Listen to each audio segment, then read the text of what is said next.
मेरे प्यारे विद्यार्थियों, मैं आप सभी का अपने channel Hindi with doctor Satish पर आपका स्वागत करता हूं। और आज का हमारा जो पाठ है वो है रसखान। रसखान के सवैये तो बहुत फेमस हैं, आप सब लोग गुनगुनाते भी होंगे कि मानुष हों तो वही रस खान, बसों ब्रज गोकुल गाँव के ग्वारन। इसी तरीके से इन पे तमाम सारे प्रश्न पूछे जाएंगे, उनका क्रमशः हम लोग अध्ययन करेंगे। पहला प्रश्न है, रसखान हिंदी साहित्य के किस काल के कवि हैं?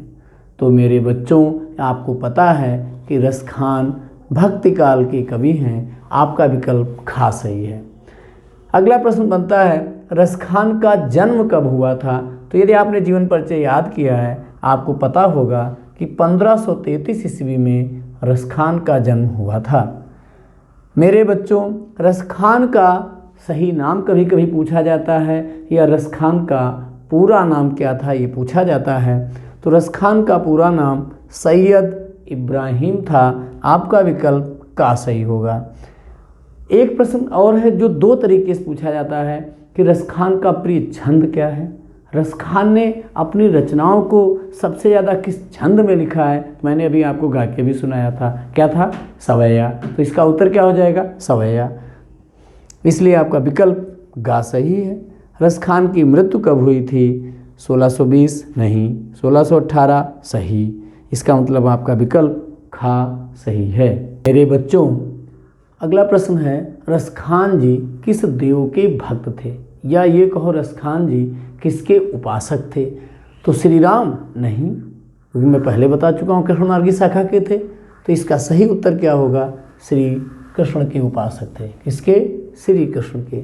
प्रेम वाटिका के रचनाकार हैं रसखान, तुलसीदास, सूरदास, मीरा। कौन है? रसखान। आपने जीवनी याद की होगी, उसमें आपको पता होगा कि प्रेम वाटिका के रचनाकार कौन है? रसखान। अब अगला प्रश्न ये बनता है कि रसखान ने प्रेम वाटिका की रचना किस छंद में की? ध्यान रखना, इनका प्रिय छंद सवैया है। ज़्यादातर सवैया में लिखते हैं, लेकिन ये रचना थोड़ी हटके है। प्रेम वाटिका की रचना इन्होंने दोहा छंद में की है। सुजान रसखान एक इनकी रचना का नाम है। इस पे प्रश्न भी बन सकता है कि सुजान रसखान किसकी रचना है? तो इसमें रसखान लिखा ही है।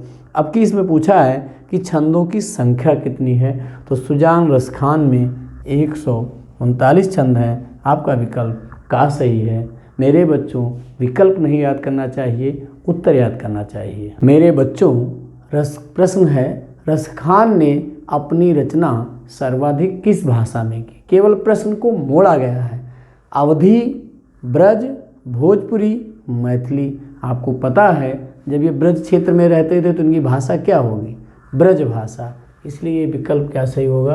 ब्रज भाषा। खा सही होगा। गोपियों ने श्री कृष्ण की मुरली को क्या कहा?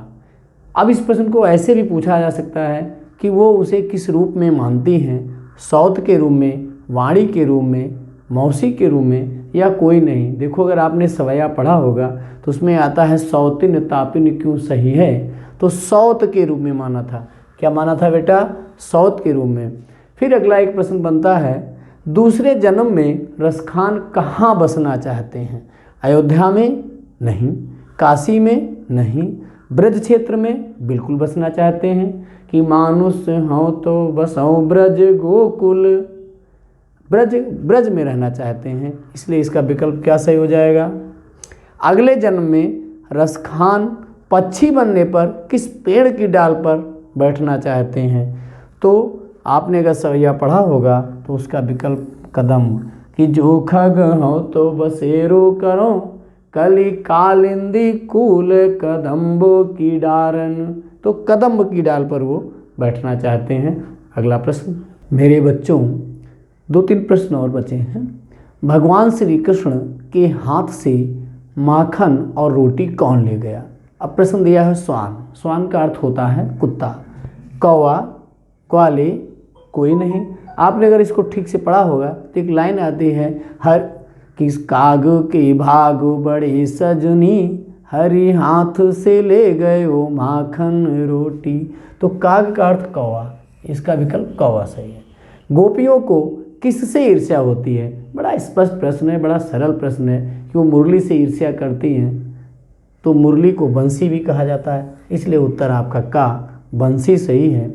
इनमें से कौन सी रचना रसखान की नहीं है? मेरे प्यारे बच्चों, आपको ये ध्यान देना है, रचनाएं जीवनी में भी काम आएंगी।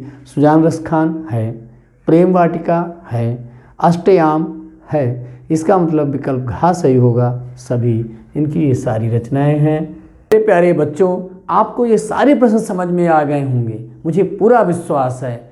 अब अगले दिन हम एक नए वीडियो के साथ, नए टॉपिक के साथ आपसे मिलते हैं। तब तक आप खूब पढ़िए, अच्छे से पढ़िए। धन्यवाद।